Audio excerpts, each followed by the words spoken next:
안녕하세요, 여러분. 오늘은 정말 오랜만에 1월에 읽을 책 고르는 영상으로 다시 찾아왔습니다.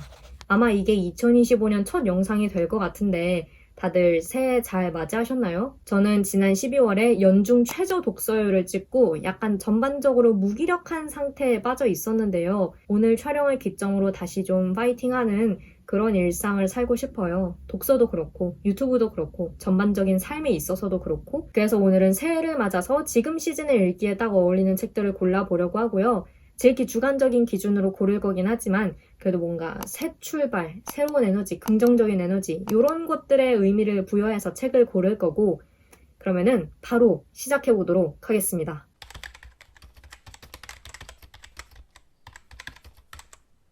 제일 먼저 소개할 두 권의 책은 제가 마침 미리 책장에서 빼놓은 것들이라서 바로 소개를 해보려고 합니다. 일단 첫 번째로 보여드릴 책은 바로 이 책인데요. 패트릭 브링리 작가의 나는 메트로폴리탄 미술관의 경비원입니다. 출판사는 웅진 지식하우스이고요. 이 책은 20만 부 기념 양장 에디션입니다. 제가 지난 블로그마스 영상에서 이 책 샀다고 보여드렸죠. 원래 책은 출간 당시에 출판사에서 무상으로 보내주셨었는데 당시에 너무 급하게 읽어서 제대로 음미하지 못했고, 이번에 이렇게 멋진 에디션이 나와서 같은 내용의 책이지만 한 권 더 사게 됐다 라고 말씀을 드렸었고, 제가 생각하기에 이 책은 새해 읽기에 꽤 잘 어울리는 책 같습니다. 이 책의 저자는 사랑하는 형을 잃은 상실의 아픔을 겪은 적이 있고 메트로폴리탄 미술관에서 경비원으로 일하기 시작하면서 인생의 새로운 막을 펼치기도 했고, 이런 상실과 변화를 거쳐오면서 생각한 것들, 그리고 미술관에서 경비원으로 일하면서 예술작품들을 보면서 느낀 것들을 이 책에 담아내고 있는데요. 개인적으로 지난 연말을 거쳐오면서 더 크게는 2024년 전반적으로 제 마음이 건조해서 이렇게 쩍쩍 갈라지고 되게 무미건조해졌음을 느꼈었거든요. 그리고 아무래도 29에서 이제 작년 30이 되면서 앞자리가 바뀌었다는 게 뭔가 실감이 안 나면서 되게 의식을 했어요. 이게 무슨 느낌인지 아시겠어요? 내 삶에는 전혀 달라진 게 없는데 단지 30이 되었다라는 이유만으로 뭔가 강제로 삶의 다음 단계로 이렇게 끌려간 느낌. 그래서 저는 2024년이 그냥 얼른 지나가기만을 바랬던 것 같아요. 이런 저에게 이 책이 지금 엄밀히 말해서는 이 책을 두 번째 읽는 거지만 그냥 느낌상으로는 저는 처음 읽는다 생각을 하고 이 책을 바라보고 있거든요. 아무튼 이 책이 삶과 예술을 조금 더 의미 있는 시선으로 바라보게끔 도와주지 않을까 하는 기대를 하고 있습니다. 그래서 이번에는 꼭 제대로 꾹꾹 눌러서 읽으려고 생각을 하고 있고요. 그래서 이 책을 제일 먼저 골라봤습니다. 이 책도 비슷한 의미에서 읽으려고 지난 연말에 미리 책장에서 빼뒀었는데요. 그랜트 린즐리 작가의 도망친 곳에 낙원이 있었다 라는 책입니다. 출판사는 프론트 페이지이고요. 이 책은 출판사에서 보내주신 책입니다. 이 책은 12월 말부터 읽기 시작한 책이에요. 보시면은 굉장히 조금 읽기는 했지만 아무튼 스타트는 끄는 책이고, 이 책은 예기치 못한 사고로 친구를 잃은 저자가 삶의 의미와 마음의 평화를 찾기 위해서 태국 산속에 있는 어떤 불교 사원으로 떠나는 이야기를 담고 있습니다. 근데 이 수도의 과정이 쉽지가 않아요. 저자가 기대했던 어떤 사원의 이상적인 모습과 분위기가 있고, 그곳에서 나를 이렇게 대해주겠지, 이런 명상을 할 수 있겠지, 뭐 이런 기대를 되게 많이 하고 갔는데 막상 가보니까 뭔가 이상이랑 달라. 그래서 제가 지금까지 읽은 내용은 그 이상이 와장창 깨지면서 오히려 마음의 불만족과 초조함이 찾아드는 그런 단계의 내용이고요. 사실 도망친 곳에 낙원이 있었다 라는 이 한국어 제목만 보면 힐링 에세이인가? 진짜 도망친 곳에 낙원이 있어서 바로 마음의 평화를 찾는 그런 이야기인가 싶은데, 근데 영어 원제를 보면 mediocre monk라고 되어 있어요. 이게 우리말로 직역해보면 평범한 수도승 정도인데, 이 mediocre라는 단어가 제가 알기로는 평범은 평범인데 약간 부정적인 뉘앙스? 약간 떨떠름한 뉘앙스가 담긴 평범이거든요. 그러니까 이미 제목에서부터 이 저자의 수행이 불완전하고 뭔가 어설프고 시행착오가 계속 있을 거다라는 거를 짐작할 수가 있죠. 그래서 흥미가 가는 책입니다. 왜냐하면 저도 지금 참 미디오컬한 삶을 살고 있기 때문에 이런 시행착오가 와장창 깨지는 이야기가 오히려 지금 단계에서는 좀 위로가 될 것 같아요. 그래서 그런 기대를 안고 읽기 시작한 책입니다. 지금 완전 초반 단계에 머물러 있어서 이번 1월에 본격적으로 읽기 시작하려고 생각을 하고 있고요. 그래서 이 책도 미리 한번 보여드렸습니다. 다음으로는 제가 사놓고 안 읽은 책들 중에 두세 권을 골라보려고 하는데요. 이 구도 익숙하시죠? 지금 제 책상 밑에서 책을 꺼내야 하는 굉장히 난해한 구도인데 여기서 두세 권을 골라보려고 합니다. 제가 겨울을 위해서 아껴둔 책이 하나가 있는데 그게 어디 있는지 모르겠어요. 여기 위에도 있는데 아 저기 있네.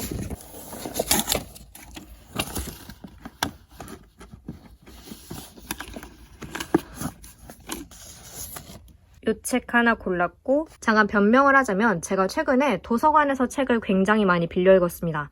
그러다 보니까 여기 책장을 그렇게 잘 살피지 못했어요. 그래서 이렇게 변함없이 책이 꽉꽉 들어차 있는 모습을 보이게 되었는데요.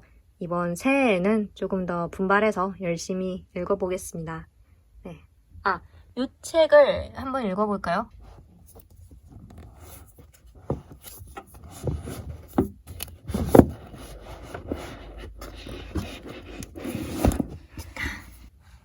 이렇게 2권 꺼냈고요. 그리고 시집을 한 권 읽을까 싶은데 여기 문학동네 시집도 있고 문학과 지성사 시집도 있고 이 위쪽에는 아침달 시집이 있습니다. 근데 제가 읽고 싶은 시집이 이것을 한번 읽어볼까 싶습니다. 네. 보셨다시피 굉장히 촬영하기 열악한 상황이었기 때문에 좀 밝은 곳에 와서 책을 이야기해 보려고 합니다. 일단은 겨울을 위해서 제가 아껴둔 책이 하나가 있어요. 바로 이 책인데요. 이장욱 작가의 영혼의 물질적인 밤이라는 책입니다. 문학과 지성사의 산문 시리즈, 에크리 시리즈의 책이고요. 이 책 제가 예전에도 언젠가 한번 읽겠다고 골랐던 적이 있는 것 같은데 그때 못 읽었어요. 근데 겨울에 딱 어울리는 책 같아서 제가 아껴두고 있었거든요. 그래서 이제야 다시 읽어보려고 고르게 되었습니다. 이 책은 새해에 어울린다기보다는 말씀드렸던 것처럼 겨울에 어울리는 책이라서 골랐습니다. 이 뒤에 보면은 문장이 적혀 있는데 그 소규모 공화국으로 가는 길은 눈과 겨울과 자작나무와 얼지 않는 강과 낮고 단단한 영하의 길들로 있다 있었다. 그리고 첫 챕터의 제목 자체가 1. 그해 겨울 일기입니다.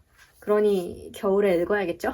작가님께서 러시아 문학을 공부하시고 러시아에 유학을 다녀오셨잖아요. 그때의 경험도 담겨 있고 시와 소설, 철학에 대한 파편적인 단상들도 담겨 있고 여러 글들이 담겨 있다고 합니다. 그래서 얇은 분량이기는 하지만 결코 가볍게 읽히지는 않을 그런 좀 묵직한 책이 될 것 같고요. 소란한 마음을 차분히 가라앉히고 싶을 때 읽으면 좋지 않을까 생각을 하고 있습니다. 그리고 책이 되게 아담한 편이라서 요거 가방에 쏙 넣어가지고 카페에 가기도 참 좋은 것 같고 제가 이 얘기를 예전에도 했던 것 같은데 기억이 좀 가물가물하네요. 아무튼 그래서 이번 1월에는 반드시 이 책을 좀 읽고 싶습니다. 좀 단순한 생각이긴 한데 저는 러시아 소설들을 꼭 겨울에 좀 읽고 싶어지더라고요. 그래서 이 2권의 책도 골랐습니다.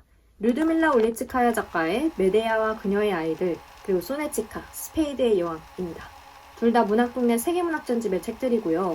이 책들은 진짜 겨울을 위해서 아껴뒀다라고 말을 하고 싶은데 사실 이 메데야와 그녀의 아이들은 제가 방금 찾아보니까 여름이 배경이에요.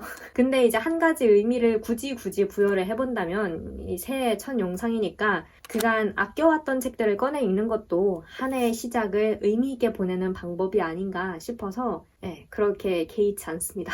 메데이아와 그녀의 아이들은 그리스 신화의 메데이아를 모티프로 쓰인 소설 같아요. 르드밀라 올레치카야가 재창조한 새로운 신화, 다음 세대를 지켜낼 지혜롭고 강인한 메데이아의 일대기라고 책 속에 적혀있는 걸 보니 호흡이 좀 긴 이야기가 펼쳐질 것 같고요. 그리고 이 책의 뒤에 적혀있는 추천사들을 보면은 소련의 역사를 담아낸 가족소설 이런 게 되지 않을까 싶어요. 그리고 이 책 소네치카와 스페이드의 여왕은 2편의 중단편을 엮은 굉장히 얇은 소설집이고요. 각각 운명을 감내하며 책 속의 위안을 찾은 한 여자의 삶을 그리고 있고 그리고 러시아의 과거, 현재, 미래를 압축한 단편소설이라고 합니다. 이 류드밀라 올리츠카야라는 작가님이 러시아의 우크라이나 침공을 공개적으로 그리고 굉장히 격렬하게 비판해왔고 나는 문학이 그 어떤 상황에서도 인간을 지탱해줄 수 있다고 확신한다.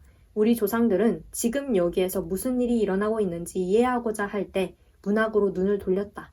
라는 멋진 말도 남기셨다고 합니다. 그래서 더더욱 지금 시기에 읽을 가치가 있는 책들이 아닌가 라는 그런 생각이 들고요. 그리고 표지가 굉장히 예쁘다고 저는 생각을 하거든요. 몰라, 이 그림이 특히 저는 좀 마음에 많이 남았습니다. 그냥 책이 있는 그림들은 언제나 책 덕후의 마음을 설레게 하니까요. 제가 이전에도 말씀을 드렸지만 러시아 소설 하면은 저는 개인적으로 좀 무겁고 약간 황량하고 그리고 굉장히 철학적인 그런 이미지를 가지고 있었기 때문에 선뜻 다가가지 못했었는데요. 근데 제가 작년에 구젤 야이나 작가의 나의 아이들을 읽고 진짜 너무너무 좋다고 말씀을 드렸고 올해의 책으로도 꼽았었잖아요. 러시아 소설의 새로운 면모를 알게 된 작품이었는데 이 책들도 저에게 그런 경험을 하게 해주지 않을까 기대를 하고 있습니다. 왜냐면 제 기억에 나의 아이들이라는 그 책에 이 르드밀라 올리츠카야 작가님이 추천을 했던 그런 말씀이 책에 적혀있던 것 같았는데 아무튼 그래가지고 기대를 많이 하고 있고요. 이 책들 이번 1월에 꼭 읽어보고 싶습니다. 그리고 이 책도 골랐습니다. 안희원 시인의 당근밭 걷기, 출판사는 역시 문학동네이고요. 제가 지금 들고 있는 이 책은 최근에 나온 런치박스 리커버입니다. 좀 따뜻한 시를 읽고 싶었어요. 저는 아직 안희원 시인의 책을 한 번도 읽어본 적이 없기 때문에 구체적으로 어떤 시를 쓰는 분인지 잘은 모르지만 근데 온라인 서점에 발췌돼서 게재된 시 구절들도 그렇고 인스타그램 같은 데서 다른 독자분들이 남기신 시 구절들도 그렇고 어쩐지 따뜻하고 위안이 되는 시를 쓰시는 분 같거든요. 그리고 책 소개에도 이번 시집은 여름 언덕에서 내려와 당근밭을 걸으며 보다 겸허한 마음으로 삶의 신비와 여분의 희망을 건져 올리려 애쓴 시인의 지난 4년을 담고 있다 라고 적혀 있더라고요.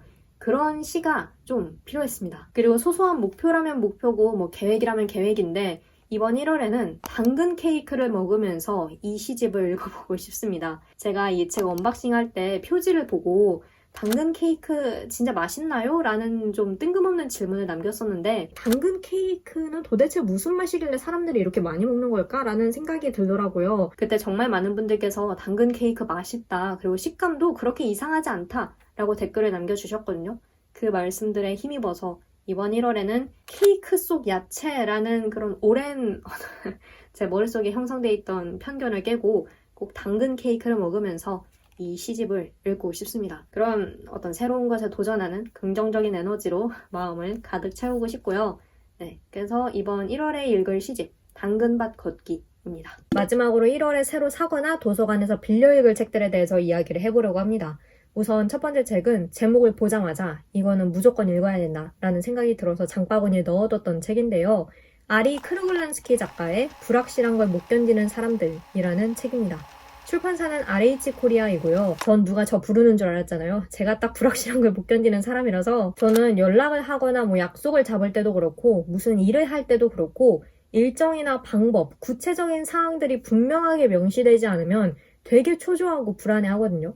그리고 매일의 일상에서도 그런데 조금 더 거시적인 관점에서 삶 자체를 바라볼 때도 제가 통제하지 못하는 것들, 예상치 못하게 불쑥 끼어드는 무언가를 되게 두려워하고 그것에 스트레스를 정말 많이 받아요. 제가 언젠가는 진짜 처절하게 깨달은 적도 있습니다. 나는 설렘과 불안을 구분하지 못하는 사람이구나. 근데 불확실함, 예측불허함, 이게 사실은 삶의 본질이잖아요. 그리고 우리가 결코 피할 수 없는 것들이고 근데 저는 그걸 자꾸 부정하고 회피하고 너무 스트레스 받아 하는 거죠. 그래서 제목을 보자마자 이거는 꼭 읽어봐야겠다라고 생각을 했던 겁니다. 불확실성으로부터 피하고 싶은 인간의 종결 욕구에 대한 책이고 불확실한 세계에서 확실성을 갈망하는 인간을 위한 불확실성 안내서라는 설명이 적혀 있거든요. 이런 개인적인 삶에 있어서도 그렇지만 사회를 바라봄에 있어서도 이 책이 굉장히 많은 도움을 줄 것 같아요. 이 책을 읽으면서 제발 저도 불확실성에 대한 극도의 불안 그리고 확실함에 대한 강박 이런 것들을 좀 내려놓을 수 있으면 좋겠습니다. 좀 편하게 살고 싶어요.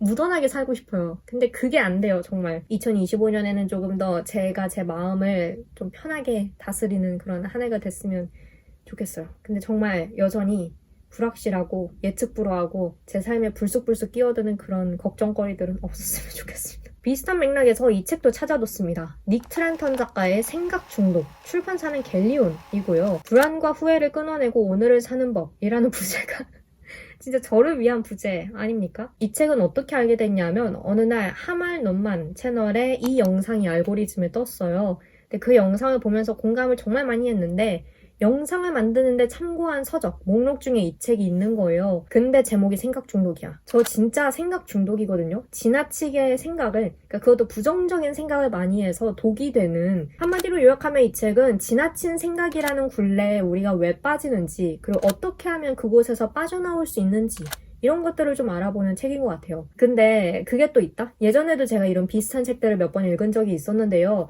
크게 도움을 받았다라는 느낌이 든 적이 별로 없었어요. 그러다 보니까 이제 이 책 읽어볼까? 근데 예전에도 비슷한 책 읽었다가 덮은 적이 있는데 난 왜 이런 책에서 도움을 못 받지? 내 마음이 너무 방어적이고 꼭 닫혀있나? 나는 도대체 왜 이러지? 그럼 나는 평생 이렇게 살 수밖에 없나? 하면서 또 그 부정적인 굴레에 빠져. 그냥 읽어. 읽고 나서 판단해. 제 이성은 이렇게 소리를 치는데 그거를 마음이 거부하는 거죠. 완전 소귀에 셀프 경읽기야. 저 같은 분이 혹시 계신가요? 그렇다면 저는 여러분의 마음을 너무나 잘 압니다. 새해에 읽기에 딱 좋은 책 아닌가요? 이 책을 읽으면서 생각 중독에서 헤어나올 수 있는 아주 작은 실마리라도 발견을 한다면 그것만으로도 큰 성공이라고 저는 생각을 합니다. 이런 비슷한 내용들의 책, 뭐 생각, 뇌과학, 불안 이런 것들에 대한 책들을 제가 몇 권 찾아서 장바구니에 넣어놨었거든요. 그래서 2025년에는 그런 책들을 조금 더 많이 읽으면서 한번 길을 찾아보고 싶어요. 그러다가 좋은 책 발견하면 또 영상에서 공유를 해드릴 테니까 저처럼 생각에 중독되신 많은 분들 우리 힘내요. 그리고 마지막으로 읽어보고 싶은 책, 이 책은 새해에 어울리는 책이라기보다는 원래 읽고 싶었던 책이기도 하고 그리고 생각해볼 거리가 정말 많은 책 같아서요. 한번 골라봤습니다. 에밀리 부틀 작가의 우리는 왜 진정성에 집착하는가? 출판사는 푸른숲이고요. 우리가 진정성이라는 것에 대해서 정말 많이 이야기를 하잖아요. 특히 요즘같이 SNS와 유튜브 같은 그런 1인 미디어 같은 것들이 메인스트림으로 급부상하고 과거에는 작품을 통해서, 무대를 통해서 대중 앞에 섰던 연예인들도 이제는 모두들 자신의 내밀한 일상을 공유하면서 진정성을 서로 중요한 가치로 내세우기도 하고 또 요구하기도 하는 그런 모습이 많이 보이는데 그렇다면 과연 진정성이란 무엇인가? 그리고 우리는 왜 진정성을 요구하는가? 어떻게 하면 진정성이라는 것을 확보할 수 있는가? 이 사회와 문화 저변에는 어떤 생각과 시대적인 흐름이 있는가? 이런 것들이 조금 궁금해지더라고요. 아무래도 저도 이제 영상을 통해서 많은 분들과 만나는 크리에이터이고 특히 다양한 주제와 분야의 책을 읽으면서 이렇게 마음 깊숙한 곳에 있는 생각들도 끄집어내서 이야기를 하는 영상을 자주 만들다 보니까 진정성이라는 것에 대해서 깊게 생각하지 않을 수가 없잖아요. 그 때로는 위기감이라고 해야 될까? 의구심이라고 해야 될까? 그리고 약간의 의무감 비슷한 것도 느끼기도 하고 진정성이 뭐지? 나는 진정성 있는 콘텐츠를 만들고 있나? 얼마나 진정성이 있어야 하는 걸까? 그게 측정이 되나? 이런 의문들? 이 책을 읽으면서 진정성이라는 것에 대해서 진지하게 고민하고 또 살펴보는 그런 시간을 가져보는 것도 좋을 것 같아요. 그래서 이 책을 골랐습니다. 아마도 제가 사서 좀 밑줄을 많이 그으면서 읽게 되지 않을까 생각을 하고 있고요. 네, 그래서 이 책을 마지막으로 한번 정리를 해보겠습니다. 네, 이렇게 해서 총 9권의 책들을 골라봤는데요. 최종적으로 어떤 책들을 골랐는지 한번 쭉 정리하고 넘어가도록 하겠습니다. 우선 첫 번째로는 이 책, 패트릭 브링리 작가의 나는 메트로폴리탄 미술관의 경비원입니다. 출판사는 웅진 지식하우스이고요. 그랜트 린즐리 작가의 도망친 곳에 낙원이 있었다. 프런트 페이지의 책 골랐고요. 이장욱 작가의 영혼의 물질적인 맘, 문학과 지성사의 책인데 이 책도 골랐고, 류드밀라 올리츠카의 작가의 메데야와 그녀의 아이들, 그리고 소네치카 스페이드의 여왕, 둘 다 문학동네 책입니다. 안희연 시인의 당근밭 걷기, 문학동네 시인선의 책인데 이 책도 골라봤고요. 그리고 아직 실물책은 없지만 아리 크루글란스키 작가의 불확실한 걸 못 견디는 사람들이라는 책도 골랐습니다. RH 코리아의 책이고요. 닉 트렌턴 작가의 생각 중독, 갤리온에서 나온 책이고 이 책도 골라봤습니다. 그리고 마지막으로 에밀리 부틀 작가의 우리는 왜 진정성에 집착하는가 라는 책도 골랐습니다. 이 책은 푸른숲의 책이고요. 네, 이렇게 9권, 이번 1월에 읽으려고 생각 중인 책들이고요. 이번에는 에세이나 비문학의 비율이 문학보다 더 높은 것 같습니다. 굉장히 드문 일인데 바람이 있다면 올해에는 이렇게 다양한 분야의 책들을 좀 골고루 읽고 싶다는 거. 매년 하는 다짐이지만 이게 실천하기 참 어렵더라고요. 그래도 1월이니까 한번 야심차게 이 책들을 골라봤습니다. 희망과 열의를 가지고 노력해 보겠습니다.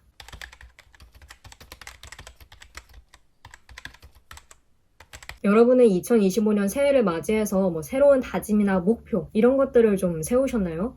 저는 새해 목표 같은 거를 구체적으로 세우는 타입은 아닌데 워낙 무미건조한 2024년을 살았다 보니까 그래도 새해에는 하루하루 좀 의미 있게 살고 싶다? 조금 더 건강하게 살고 싶다? 라는 그런 대략적인 생각 정도는 있거든요. 여러분은 어떤 새해 다짐을 세우셨는지 혹은 어떤 책을 읽으려고 계획 중이신지 댓글을 통해서 이야기 나눠주시면 좋을 것 같습니다. 네, 서로에게 긍정적인 에너지와 동기부여를 전해줄 수 있는 그런 시간이 되었기를 바라고 또 될 수 있기를 바라는 마음이고요. 그렇습니다. 그럼 저는 여기서 이만 영상 마치도록 할게요. 2025년에도 이렇게 제 채널에 놀러와 주셔서 정말 감사하고 우리는 다음 영상에서 다시 만나요. 새해 복 많이 받으세요.